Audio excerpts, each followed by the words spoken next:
How's it going, guys? Taking a break from the bike for a minute. Just texted Ruben. I texted him earlier.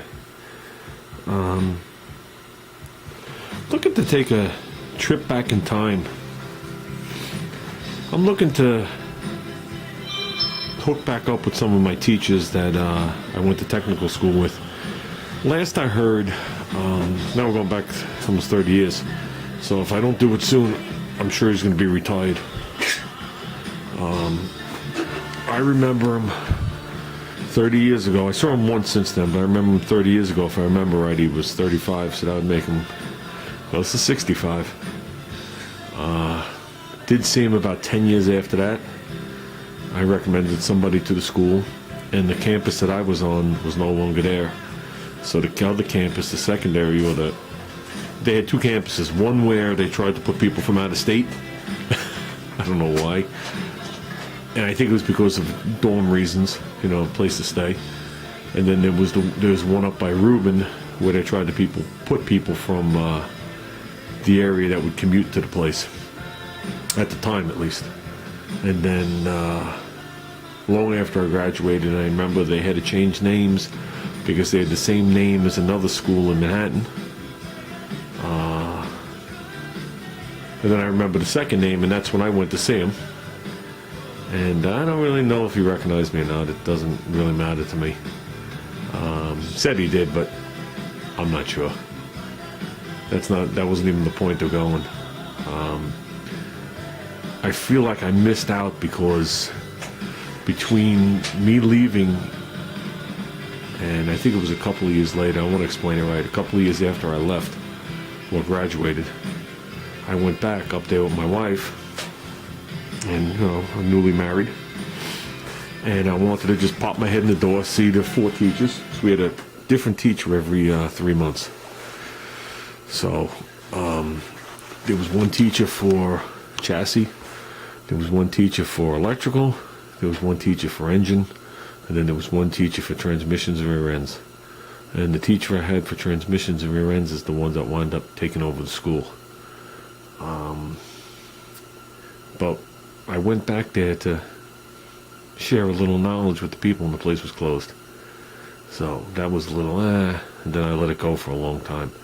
Then I had gone back up there with someone I worked with and his son for the auto body program, and he wound up going to school there, but I went up there once, and I saw that teacher, my transmission rear end teacher. His name was Bruce. He was there running the school, and my engine teacher, Pete, was still there. My electrical teacher, Marty, was no longer, and my chassis teacher, if I'm not mistaken, he passed away. He was in his upper 60s then. So, what was I going to say? And that was it. It was just too far of a ride for me to really do the trip. It's an easy 2.5 hours plus 2 hours 45 minutes, 2.5 hours, something like that. And I was really never up that way before. And then when I did that video the video came about because Kenny Street Rider 100 asked me if I had any footage of this when I was making the two-door. He left it a little while ago, and I dug up the footage I had. It's not the video I like. The video I like is on Street Fighter, and I don't know how to transfer it over. It's much better. Shows a little bit more. Shows me fitting the panel in the back. Shows whatever. It shows the inner rockers and the quarter, all that stuff. But he said I looked like one of his shop teachers, and that got me thinking about it again. So I'd like to head up there. It's not that far from Ruben's house that I know. I mean, I don't know, maybe 20 minutes, I think. I'm not really sure. But when you're on the road 3 hours, 20 minutes doesn't mean anything. But I want to just pop in there.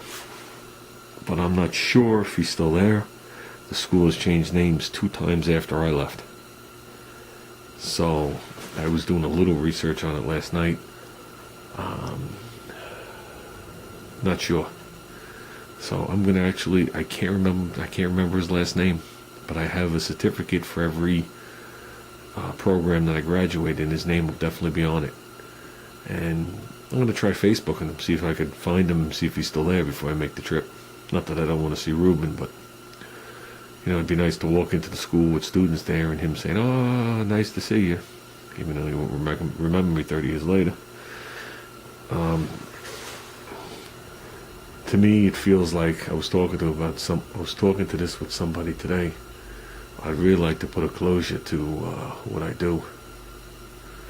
Sooner or later, and I think late is coming sooner, and I'd like to put a closure where I started, and that's where I started. Well, it's not where I started, but it's where I started as a professional, at least.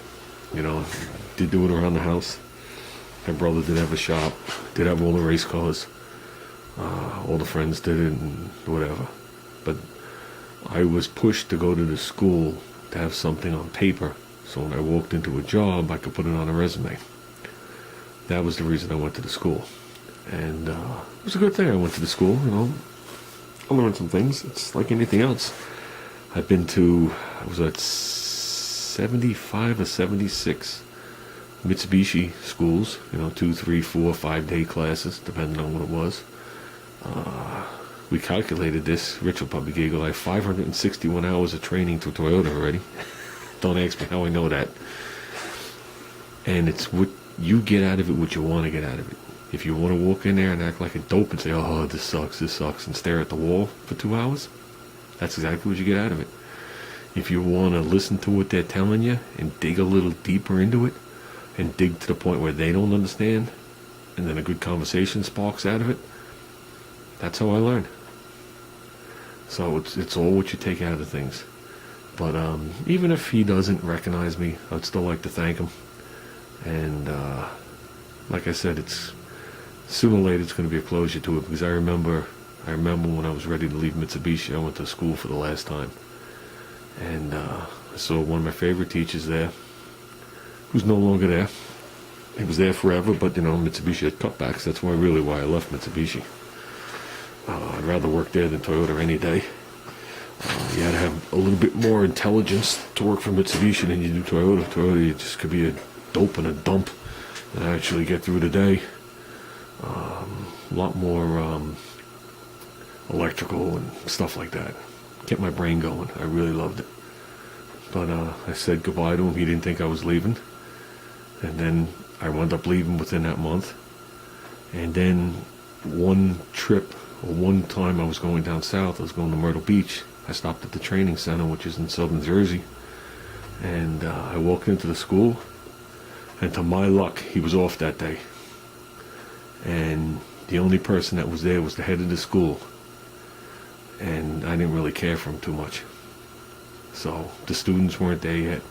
But he was going to be the one teaching. So when I walked out, I grabbed all the donuts and left. 2 boxes of donuts.